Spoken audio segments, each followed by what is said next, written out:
Now for a look at the New York Fed. The New York Fed region, the 2nd District, includes New York State, the 12 northern counties of New Jersey, Fairfield County in Connecticut, Puerto Rico, and the U.S. Virgin Islands. Although the district is geographically smaller compared with other Federal Reserve banks, the New York Fed is the largest reserve bank in terms of assets and volume of activity. The New York Fed has several unique responsibilities. For instance, the New York Fed president is the only Reserve Bank president who serves as a permanent voting member of the FOMC.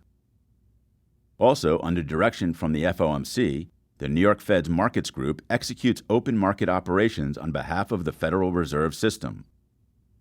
The resulting investments are held in the system open market account, also known as SOMA, which is managed on-site. The New York Fed also designates the counterparties, including primary dealers, who participate in select operations.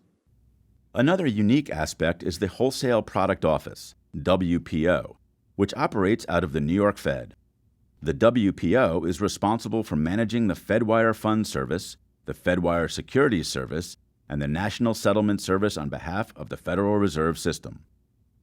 Collectively, these services clear and settle financial transactions exceeding $4 trillion per day, or approximately 65% of all the nation's electronic payments.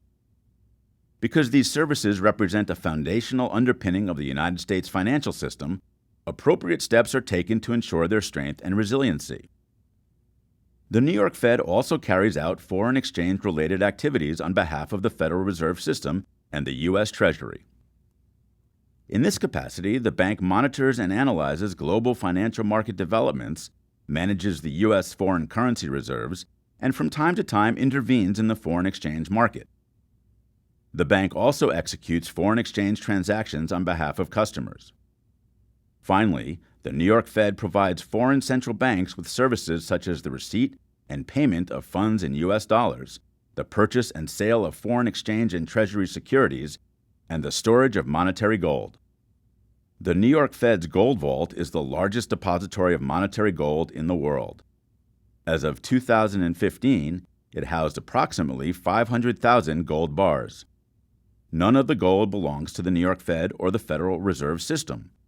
Rather, the New York Fed acts as guardian and custodian on behalf of account holders, which include the U.S. government, foreign governments, other central banks, and official international organizations.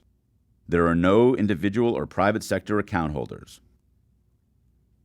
While the Fed is an independent central bank, it is also subject to significant oversight. Let's take a closer look at the layers of governance at the New York Fed. The New York Fed operates under the general supervision of the Board of Governors of the Federal Reserve System, which in turn reports to Congress twice a year and is subject to several layers of audit and review by the Government Accountability Office and the Office of the Inspector General. Additionally, the New York Fed has a board of directors, an ethics office, and an internal audit function. Furthermore, the New York Fed's financial statements are audited annually by an independent external firm.